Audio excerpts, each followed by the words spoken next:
Good morning, lunatics. Welcome to Morning Java. Morning Java brought to you, as always, Taylor and Dylan and Anthony by our good friends at the Get-Go Cafe and Market, where we don't have anything to show you right now because we're in Detroit covering these guys. Yeah. But I'll bet Dylan Larkin would tell you, Get-Go's got a good fish sandwich. Fish sandwich, the fried shrimp, so good. Thanks, Dylan. Anyway, these guys outplayed the crap out of the Penguins. Yeah, looking at the shot totals, I mean, they're a little deceptive. Like, you would have, because the Penguins did, like, heavily outshoot the Red Wings for most of it, but, I mean, they were outplayed pretty much the entire game. They were outplayed.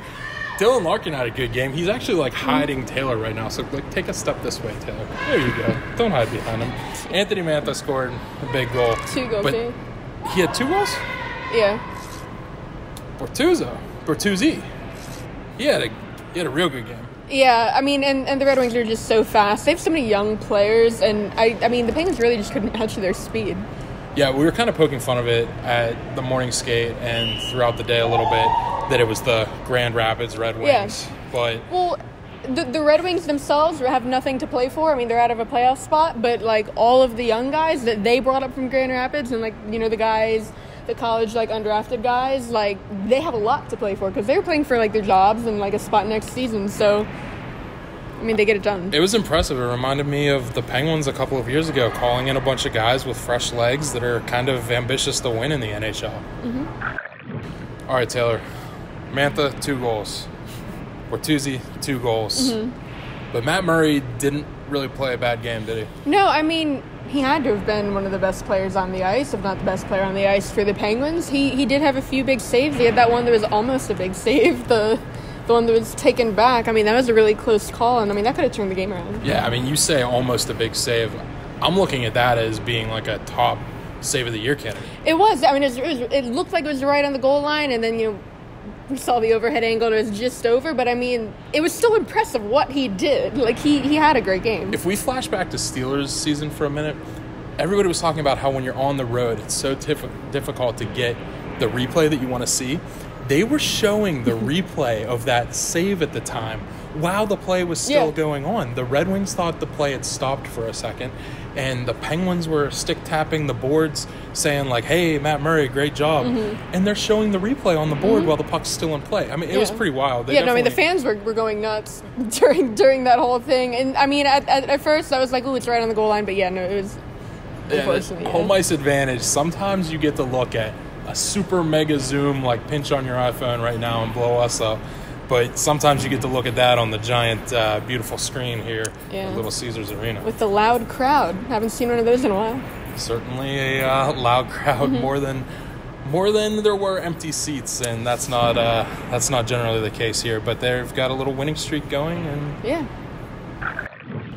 Matt, coming into the game, the Penguins' magic number was 2. They needed 2 points, either gain 2 points or Canadians miss out on 2 points to make the playoffs. Right now, their magic number is 2 because obviously they lost. The Canadians came out. I mean, it was tied for a while that game. They came out, beat the Lightning. I mean, what happens next? Do the Penguins clinch by winning against Detroit at home? You know, I don't know. I mean, this team is riding an absolute high right now. I don't know if the Penguins can even consider at this point putting together, until they get their guys back and healthy, can they even consider putting together a stretch if they do get into the playoffs, when they get into the playoffs? I know. It's hard to believe. And so if the Penguins don't win this, and then the same day, the Canadians, they would have to lose in regulation to the Caps, which... And they're playing in Washington. They're playing in Washington, so, I mean, there's another, good chance that they could clinch then, even if they don't beat the Red Wings, but still, I mean...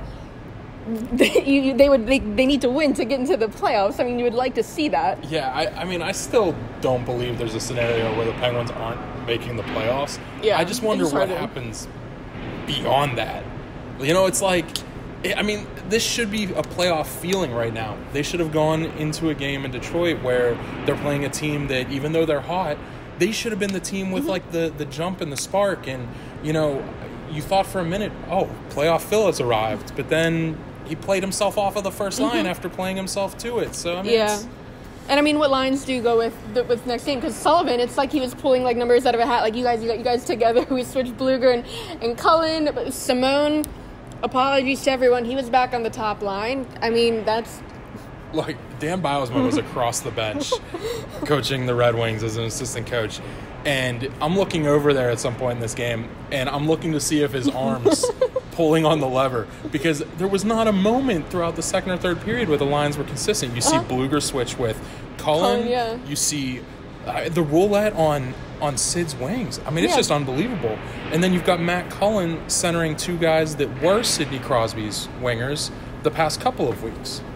So, it's... Yeah, and Sullivan said afterwards, he was looking to provide a spark. It really didn't change anything. So, I mean, I don't know. I guess I'd go back to the lines they started with, Simone on the third line where he belongs. I know people think that the team has been better without Evgeny Malkin and without Chris Letang, but this team desperately needs Evgeny Malkin at least back. Yeah. I mean, there's just the depth there. It's just not there. Yeah, and Sullivan did say he's a little bit further ahead than Letang. It sounds like the first one to come back will be Malkin of the injured guys, and I mean they could use him to get those four lines together. They could also use this 71 or this 39, but those guys have to play against them on. What is it, Saturday now? Thursday? I don't know what day it is. Thursday. We're going to drive home now. Well, in the morning.